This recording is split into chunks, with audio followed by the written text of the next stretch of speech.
जय श्री राम। विद्यार्थी जीवन में हमारी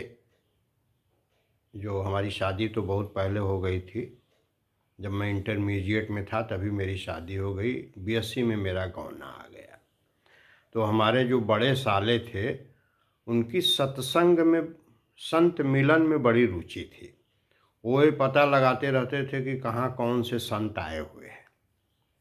तो 30-30 किलोमीटर, 35-35 किलोमीटर हम लोग साइकिल से वो हमको लिया जाते थे। लेकिन हमारी रुचि सिनेमा में बहुत थी। देवानंद की, राजेश खन्ना की, दिलीप कुमार की, राज कपूर की कोई पिक्चर लगी हो तो हमको जैसे एक धुन सवार रहता था कि कब हम हॉल में पहुंच जाएं। और नए में गोविंदा, सलमान खान, सनी देओल, हम इनके फ़ैन थे। तो उस समय सत्संग के तरफ मेरा कोई झुकाव नहीं था, न रामचरित मानस में मेरा कोई झुकाव था, कुछ नहीं। लेकिन वो हमको ज़बरदस्ती ले जाया करते थे। तो एक बार ऐसा हुआ कि एक संत आए, मोकलपुर एक जगह है, उन्होंने हमको कहा कि बहुत अच्छे एक महापुरुष आए हुए हैं, चलिए वहाँ चला जाए। तो हम लोग सुबह जो है 6 बजे साइकिल से निकल गए। अब यहाँ से चौबेपुर के पास जब पहुँचे तो पता चला कि मोकलपुर गंगा उस पार है। तो हम लोग, अब हमारे पास जेब में सिर्फ 2 रुपया था। ये बात 92-93 के आसपास की है। और उनके पास वो भी नहीं था। एक साइकिल मेरे पास, एक साइकिल उनके पास। हम लोग साइकिल से गए थे। अब 2 ही ठो रुपया।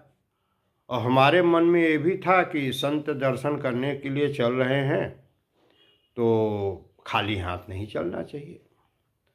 तो अब हम 2 रुपया में क्या लें। तो देखे एक जगह केला बिक रहा था, छोटा छोटा था।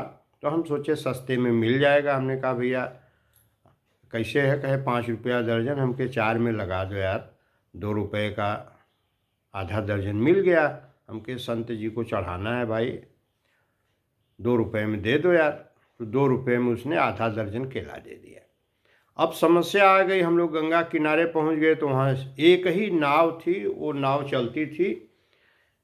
आदमी का 1 रुपया लेता था, 1 रुपया साइकिल का, माने 2 रुपया हमारा और 2 रुपया हमारे साले साहब का।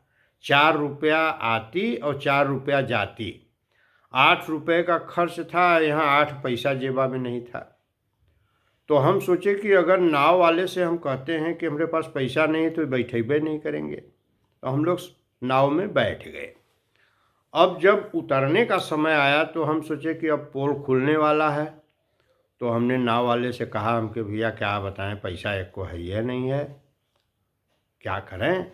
कह रहे भाई साहब ऐसा कैसे हो सकता है, इतना कपड़ा लत्ता पहने हैं आप लोग, अब इतने दरिद्र तो नहीं होंगे।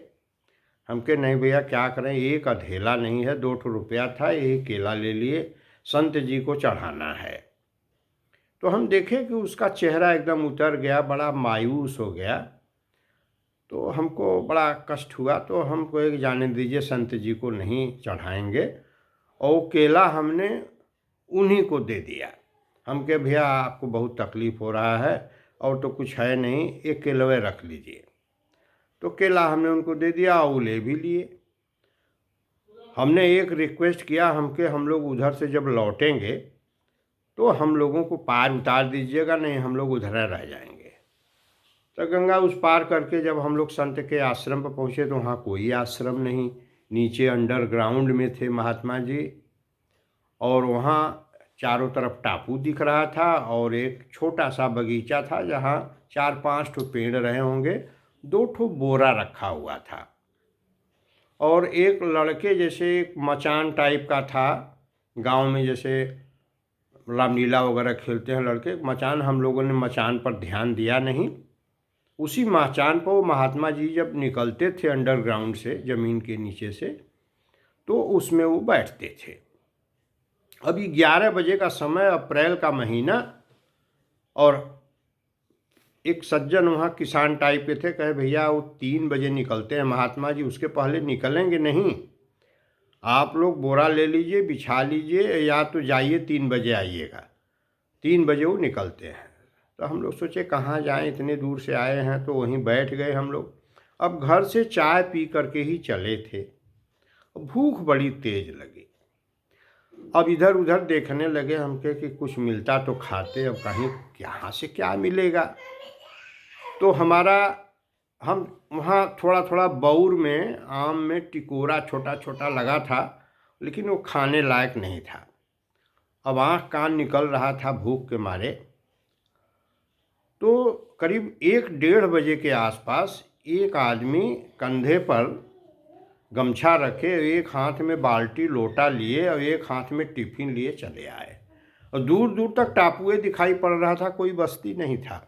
वो आए, हमारे बगल में रख दिए और हमसे कहे आप लोग खा लीजिए। तो हम लोगों को कह रहे हैं, कहें आप ही 2 आदमी न हैं, 2 के अलावा तो यहाँ कोई तीसरा नहीं दिखाई पड़ रहा है, आप ही लोगों के लिए है। तो हम लोगों ने जब टिफ़िन खोला तो उसमें पूड़ी सब्जी और अचार था। ऐसी सब्जी ऐसी पूड़ी आज तक हम नहीं खाए हैं। तो खा पी करके जब हमने रख दिया और फिर थोड़ी देर बाद हमारा ध्यान इधर उधर हुआ, तो वो सज्जन जो ले आए थे वो 18-20 की अवस्था रही होगी, और वो पता नहीं कहाँ बाल्टी लेके चले गए। हम लोग चारों तरफ देखने लगे, समझ में नहीं आया कि इतने जल्दी कहाँ चले गए। आज तक मैं उस बात को सोचता हूँ कि आखिरकार के वो कहाँ गए होंगे। तो 3 बजे महात्मा जी निकले। 3 बजे सबको उधर का टाइम टेबल मालूम था, तो महात्मा जी निकले तो उनको पता चल गया। उन्होंने कहा कि काशी से जो 2 आदमी आए हैं पहले उनको बुलाओ। तो हम लोग गए, तो उनको साष्टांग दंडवत किए। उनकी उम्र अभी मूंछ नहीं आई थी, रखिया उठान रहे वो। तो बड़ा चेहरे पर बहुत तेज। उन्होंने कहा आप क्या करते हैं? हम बैंक में नौकरी करते हैं। कितनी पढ़ाई किए हैं? हम MSc पास है महाराज जी। कहे वाह, बहुत समय से आ गए, बहुत अच्छा किए, सत्संग में मन लगाओ और मन पछतई हैं अवसर बीते। ये समय अगर बीत जाएगा तो फिर अंत में पछताना ही पड़ता है, इसलिए बहुत समय से आ गए हो और फिर आना। हमारे साथ जो हमारे साले साहब थे उनसे भी पूछे तो उनकी परीक्षा लेने लगे। उन्होंने कहा महाराज हम तो दर्जा 3 पास हैं। तब उन्होंने कहा कि बताओ इतने देर से आके 11 बजे से बैठे हो और झूठ बोल रहे हो, हमारी परीक्षा ले रहे हो।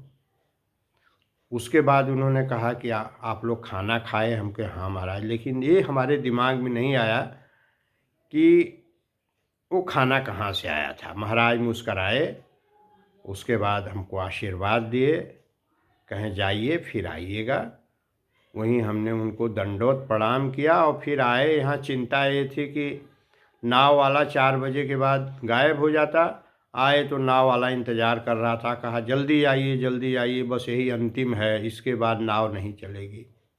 हम लोग नाव पर बैठ के उतर के आ गए। तो ही सोचता हूँ कि 2 रुपया ही जेब में था, अगर साइकिल पंचर हो जाती तो बनवाने भर के लिए भी पैसा नहीं था। लेकिन निष्ठा ऐसी थी, हमारे साले साहब की देन थी कि हमको सत्संग में लगाने वाला अगर कोई था तो वही हमारे साले साहब थे। राजेंद्र मिश्रा उनका नाम है। तो यही संस्मरण आज आपको सुनाया मैंने। जय श्री राम।